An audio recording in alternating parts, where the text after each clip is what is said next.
Bonjour et bienvenue sur la chaîne des Fous de Normandie. Aujourd'hui, on va s'intéresser à cette étude disponible librement, dont vous trouverez le lien dans la description de cette vidéo. Étude publiée dans le Lancet il y a quelques jours, enfin hier je crois. Une étude intéressante parce qu'elle va rajouter une pierre dans le jardin de cette notion qu'on a et qu'on connaît que le cannabis, notamment le THC dans le cannabis, est un facteur de risque de développer plus tard une psychose, une schizophrénie, un trouble délirant. Donc trouble la plupart du temps chronique malheureusement et rare, mais la plupart du temps définitif malheureusement, pas toujours mais la plupart du temps. Donc cette association statistique qu'on connaît, c'est-à-dire que les gens développant une schizophrénie, un trouble délirant, une psychose comme on dit parfois, sont beaucoup plus fréquemment avant consommateurs de cannabis. Donc ça c'est un lien statistique. Après on a des éléments vraiment sérieux pour penser que le THC en lui-même favorise, et donc là vraiment avec un lien de causalité, on a des éléments sérieux pour penser que le cannabis, notamment le THC, favorise la précipitation de ce type de trouble, c'est-à-dire qu'on pense, même si le niveau de preuve n'est pas encore à 100%, mais on pense très sérieusement que le THC dans le cannabis va venir augmenter le risque pour un individu donné de développer une schizophrénie, un trouble délirant. C'est-à-dire qu'il y a sûrement de base une susceptibilité biologique, génétique, héréditaire en partie, mais le fait de consommer du cannabis va peut-être déclencher soit tout court, quelque chose qui ne se serait pas déclenché sans cannabis, donc une schizophrénie, une psychose, un trouble délirant. Donc ça, c'est l'état actuel des connaissances, et cet article, qu'est-ce qu'il va nous apporter en plus, et qui est intéressant? Ce qu'il va nous apporter, c'est que ça a été testé aussi avec la concentration de THC dans le cannabis utilisé. C'est-à-dire qu'on va s'interroger sur est-ce que la concentration dans le cannabis utilisé de THC a une influence sur le risque de développer une schizophrénie, un trouble psychotique, etc. Eh bien oui, quand la concentration est supérieure à 10%, c'est bien pire que quand elle est inférieure à 10% de THC dans le cannabis consommé. Donc les personnes qui consomment du cannabis plus concentrés en THC sont plus à risque, statistiquement, de développer plus tard une schizophrénie, un trouble délirant. Donc d'abord, rappelons qu'une schizophrénie, un trouble délirant, c'est terrible.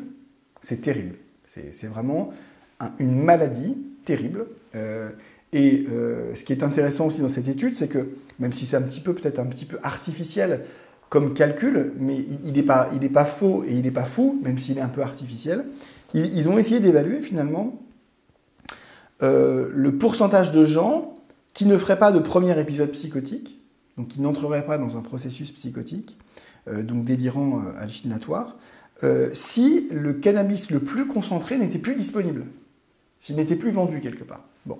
Alors ce qui est intéressant, c'est qu'il y aurait 12% des personnes qui n'entreraient plus en épisode psychotique.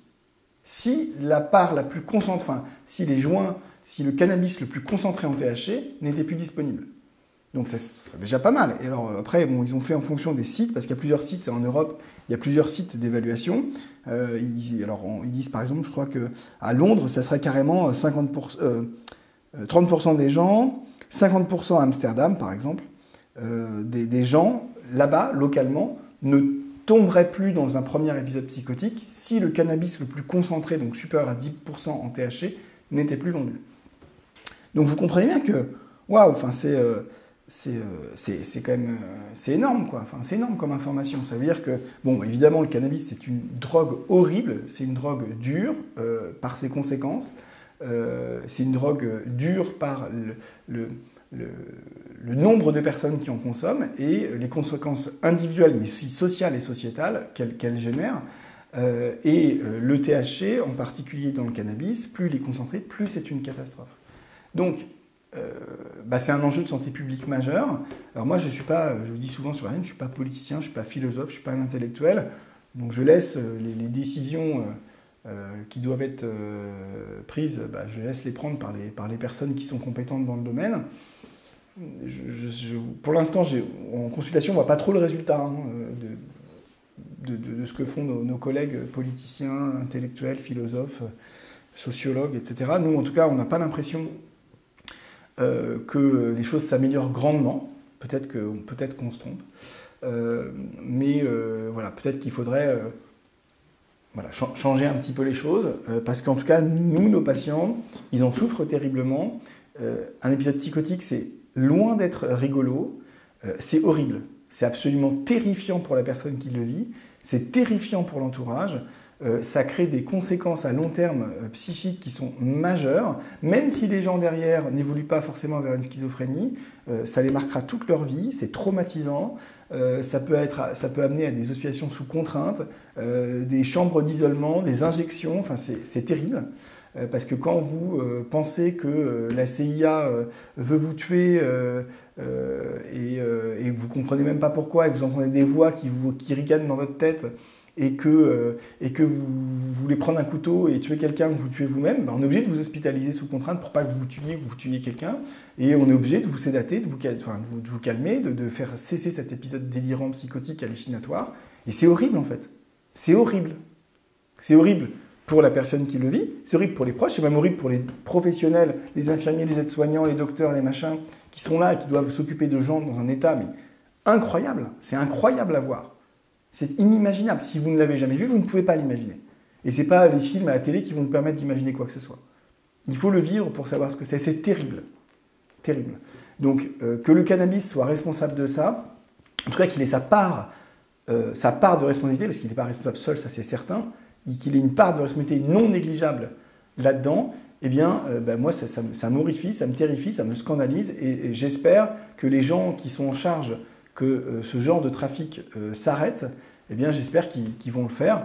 Après, encore une fois, je ne suis pas un politicien, c'est à eux de se débrouiller et de faire le nécessaire. Écoutez, encore une fois, cet article vraiment très intéressant qui nous alerte pour notre jeunesse, mais même pas que pour notre jeunesse, pour tout, pour notre société. On vit dans un monde un peu étrange. Il faut essayer de protéger nos proches de toutes ces drogues dingues et qui nous rendent dingues. Et donc j'espère que vous le ferez et je compte sur vous et je vous dis à très bientôt. Bye.